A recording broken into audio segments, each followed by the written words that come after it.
had the great pleasure to interview composer and sound designer Danny Cocke. It seems Danny's music is being used on just about every other big blockbuster trailer out there right now. Broke the interview into 2 videos. There's about a 5-minute interview where I just asked Danny about his work on sample libraries. I'll be sure to include a link to that in the description below. And then the following is a little bit of a longer interview. We talk about composing, inspiration, and getting breaks in the industry.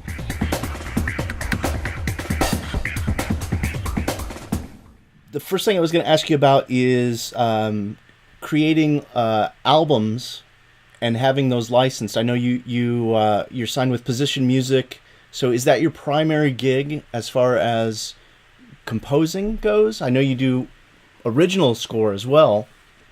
Yeah, it's been a cool journey because I do the albums, they span over time, and then if I put out 1 or maybe 2 a year, they kind of run for a few years and do their course. So everything is like 2 years, financially 2 years behind of what I do.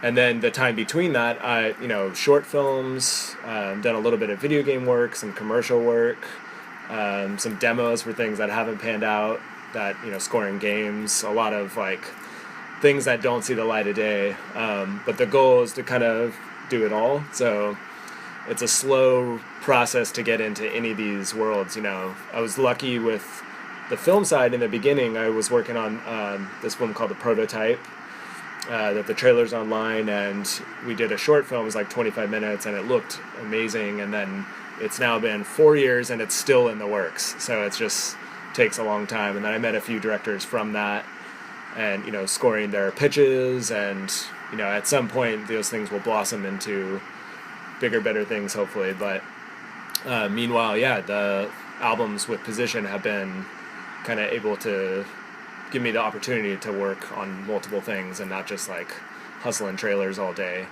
Yeah. So a lot of working composers around the world, and a lot of getting ready to be working composers as well. And that's a question a lot of people ask is, how do you make a living? And I'm constantly telling them, well, you just find ways to write music anywhere and everywhere you can. Yeah, I've done app games. Like I did the silliest thing I ever did was like a Kim Kardashian like slot game. Okay. It paid really well. And then I was able to they were like EDM type cues, which I'm not really a fan of that style of music. Not that it's bad, but I just gravitate to other things. But it was actually fun doing that style of music, and then that went on to go, cues for TV and that MTV and all that stuff. So finding homes, I think, if you do one thing, the goal should be able to make the most opportunity out of it. So all the trailer cues that I do for Position, they also go to like Fox and NBC, and they get used for promos, or sometimes inside an episode of TV, whatever TV show, or even as the theme a couple times. That's happened. And then you can get a little bit of back end. Yeah, if it goes to TV, then there's a little bit of back end, which is nice. Yeah. So it's just spreading, like if you do something, just try to maximize on it. Yes. And then the trends change so much, like trailers recently, there's a lot of cover songs. I've been doing personally a lot of customs. I did the Generate, Organize, Destroy album, and that's been slow to go out there. It's been getting cut and stuff.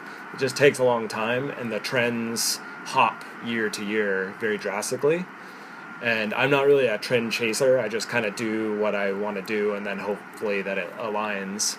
But I also know I have to diversify. So if I do a big orchestra album, I know it's risky. I know they're tent pole type cues. So then I go and do a little bit more accessible sound design stuff that could go in multiple genres. They're easy to cut to. They're fun to make because they're not cues, and they're not big, huge ordeals. They're just fun little spacious things. So yeah, I'm gonna jump. I got quite a few questions that we talked about beforehand, but with designing music, knowing that it will most likely be used in trailers, do you kind of have I need to keep it under 3 minutes, I need to have a build and some hits? Are you conscious of those things kind of as you're writing, or do you have a real strict formula? Not as strict as most. I kind of write like almost to a fault for myself, because I could probably like use a little bit more formulaic approach and like make just super easy to cut to music.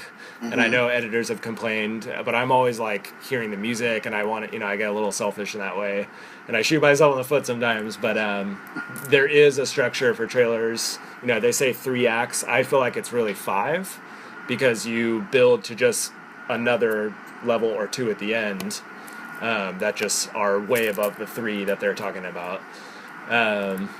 And breaks, and act 1 intro, act 2 a middle that's a little bit more urgent, act 3 huge, and then you can add a few layers in there, and then it's always adding an element or just getting bigger and bigger as it goes. And I like writing that, and then when I'm doing a film or a video game or something, I love that I'm not doing that. I love that I can write like, based on a scene that doesn't have to get huge, and it just, the melodies work differently in trailers too. And, writing to a picture for film or even like commercial stuff, I'm like, yes, I get to, and there's all of a sudden the box gets lifted and I can do, what's right for the picture. Whatever. Yeah, you just get to go in a different box. It's a whole different box, exactly. Yeah. I like That's personally one of my favorite things about it is every project I'm in a new box, Yeah. So it's refreshing too each time, and you get to use instruments you wouldn't normally use, or structures and chords, and so it's fun. For one of the last trailers, you did some custom scoring, and you recorded with a live orchestra. Are there any either commercial libraries or your own libraries that made it to the final mix? Yes, definitely. Yeah, it's interesting for short strings and for a lot of the brass. The long strings were just, they sounded amazing live.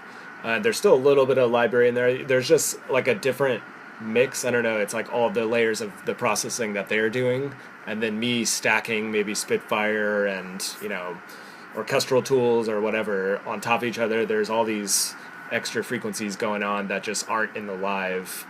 A lot more top end and air, especially too. So Satoshi, who mixed my album, is a brilliant mixer, and he knew how to get it all in there to where it didn't lose the real sound, but it still had a little bit more of the push and the cut, especially for trailers that for a film score it can sound warm and just a little bit more subdued and not in your face the whole time, but for trailers that just larger than life sound, you have to blend a lot of that stuff in there. And definitely short strings, some of the stuff I wrote it in B flat, and they're like, fuck you with these are like complicated lines, and just not orchestrating it, knowing that B flat would be a pain in the ass for them to do this involved arpeggio ostinato thing. So we had to break up sections doing eighth notes and little tricks to get it to sound smooth live, and then the samples just are right there in your face, they're tight, and I never quantized to they're 100% perfect. And I build it so there's little flams and off times to keep it real sounding on that end, and then blend it all together, and it sounds great. One of the things that stood out, I was listening to Metamorphosis and The Quickening, and just the presence in your percussion hits. Are those sound design percussion that you've built, or are those real live percussion with samples blend together? No live, except for things that I've collected over the years, with toms and stuff recording that I've saved samples of. But otherwise, it's all just libraries. I just layer a lot for percussion. Like, so much. It's too much. I know I'm breaking all kinds of weird rules with, ADSR and all this weird stuff with stacking hits. Now, we're friends on Facebook, and I know you recently have been transitioning or attempting to transition from Pro Tools to Cubase. Is that correct? Yeah. How's that gone? It's been interesting. So, first I went from Pro Tools, and so I jumped to Studio One at first because, it's kind of the underdog, and it had some cool features that still are, I'm like, man, Studio One still has potential. But then trying to do, large Vienna Ensemble Pro stuff, it just literally started glitching and like cycling through tracks, and so I'm like, all right, give them some time to figure things out. So I went to Cubase, and I had tried Logic as well, but then I hit a wall recently with Cubase working on, I was just messing around with it at first between projects, and then I actually tried to do a cue in it, and I was only able to get about a third of the normal headroom CPU wise. I was like, well, that's not good. So I've been addressing computer issues and upgrading stuff and updated OS, and now Pro Tools is more stable, and I'm working on a film and a custom trailer that I just don't have time to be stopped by, trying to learn, now how do I do this? Yeah. So I'm back to Pro Tools, which is actually running a lot more smoothly now, thank God. So, but Cubase is awesome. I'm intrigued. I see like a lot of potential, and then there's some things that I'm like, man, Pro Tools, I still, I've been using it for like 17 years.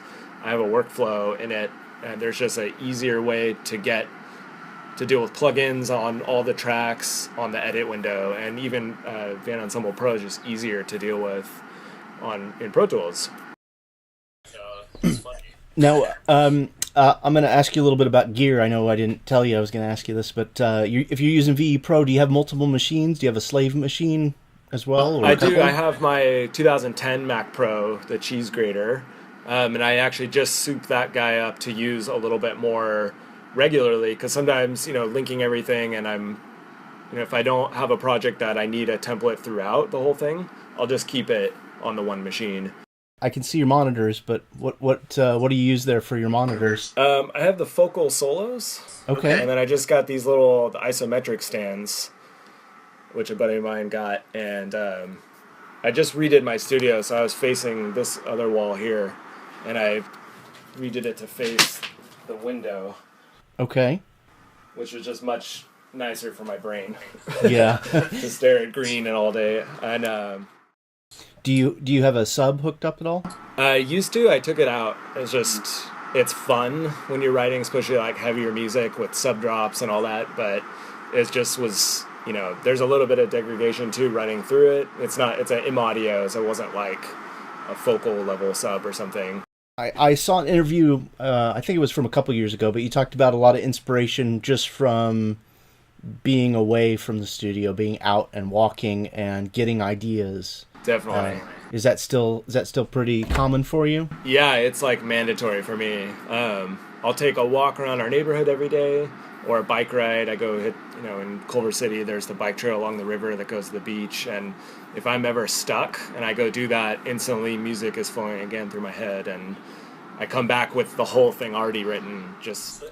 Is there any music that you're either inspired by or that you're kind of a big fan of it right now? It's weird is I've been not listening to music as much, but my wife is a music director, so she's always playing stuff, so I kind of hear it, just when she's playing, when she's getting ready in the morning, or we're driving somewhere, and I get exposed to a ton of stuff through her, and I couldn't tell you who it is that I'm listening to ever. I've become the old man in that way, but I like it too, because if I listen to something too much, it affects my creativity a little too much, and sometimes that's good. And then lately I've just been wanting to stay sort of tuned into the ethers a little bit more than actual stuff that other people are creating.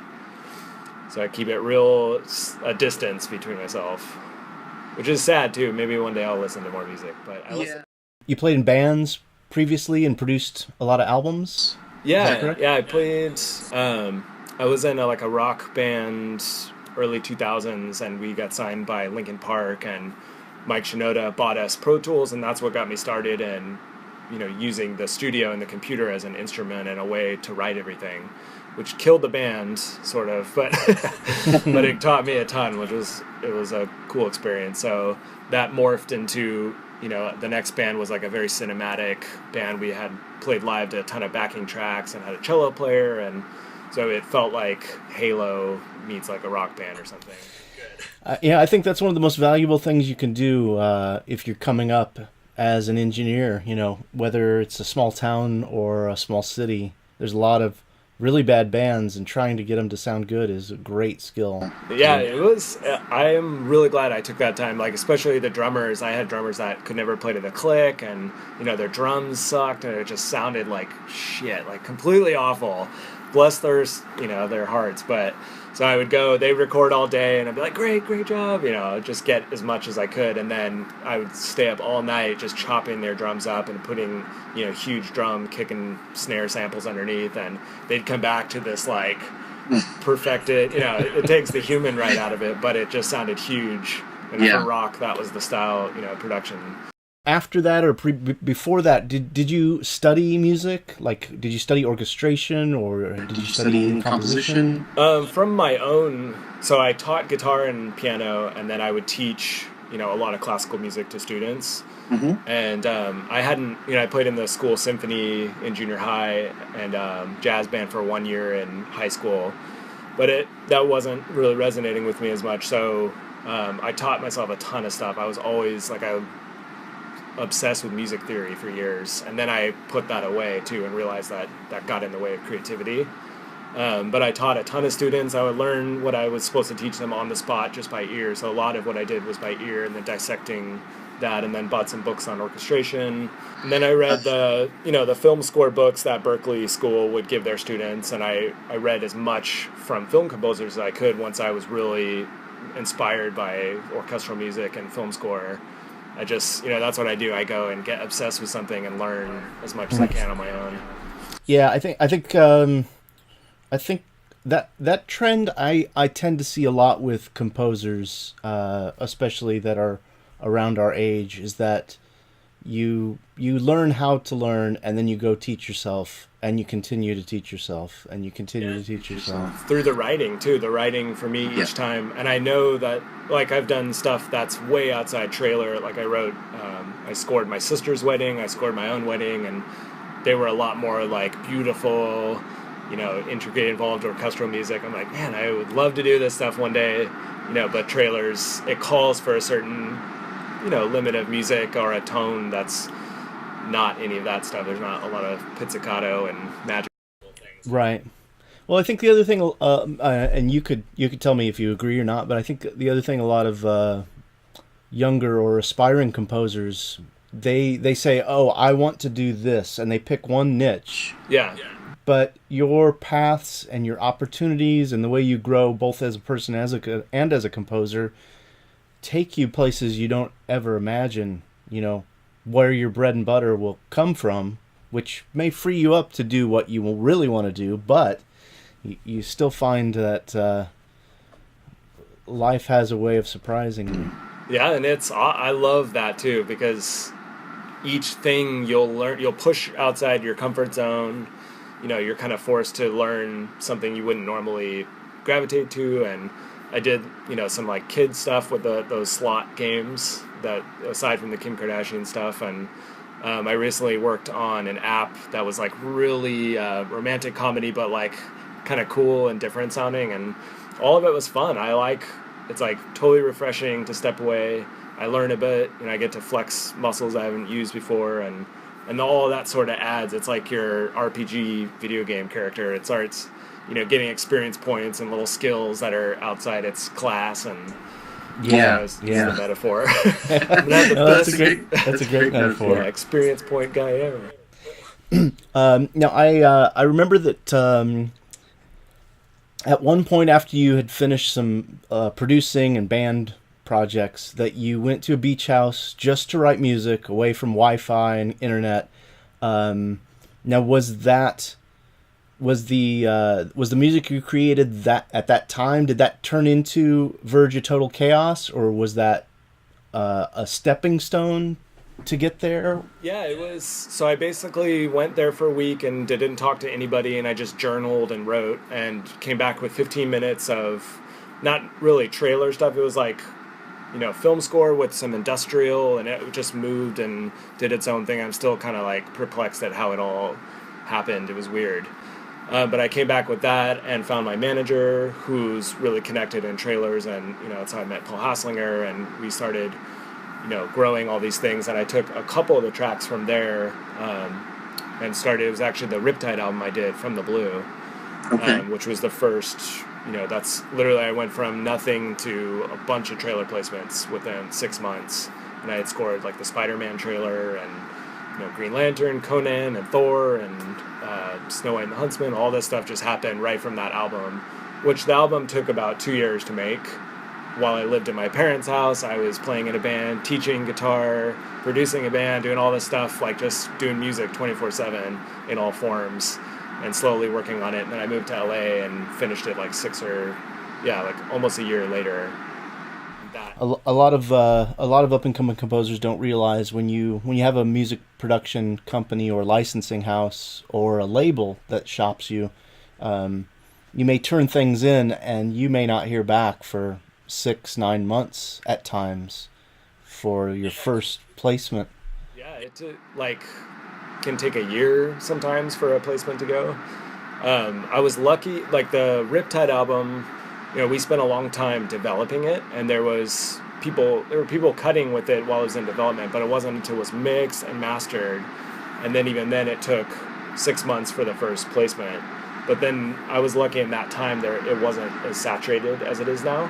Mm-hmm. And I sort of was like being used a ton in that year, like way more than ever, just at that time, because I was like filling a need that wasn't there, I guess. There was like Marvel movies were just starting to happen, the first Thor, the first Captain America, so I was in the trailers for all of those, and that was nice.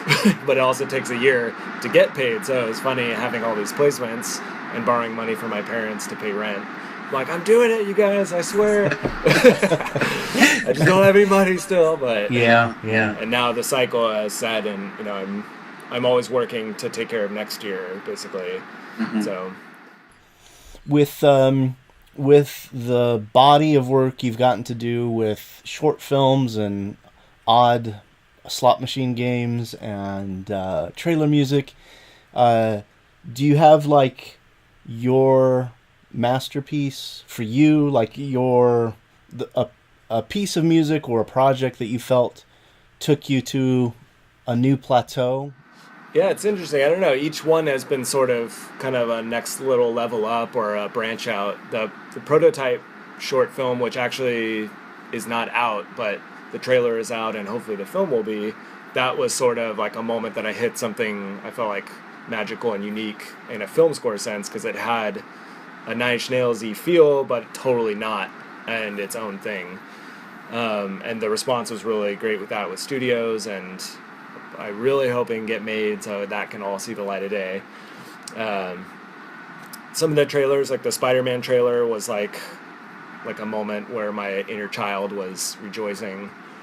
But yeah, like this album, The Generate, Organize, Destroy, was kind of like I was proud to not be doing so much hybrid and what people were used to from me in the trailer world, and to branch out and kind of show a different side. And even now I'm starting an artist project that may take a couple years, called Vaulted Sky, that will become what I'll be proud of, because it's totally nothing like anything that anybody's heard before. So for me, yeah, you can get new experience points for your I'm loading them up. Yep. Yeah. New armor. Yeah. Thank you very much for taking time to speak with me today. I'm sure that whoever gets a chance to check out the video here is going to learn a lot. Thank you very much. Yeah, thank you for having me. All right, thank you so much, Danny. Thanks, Don.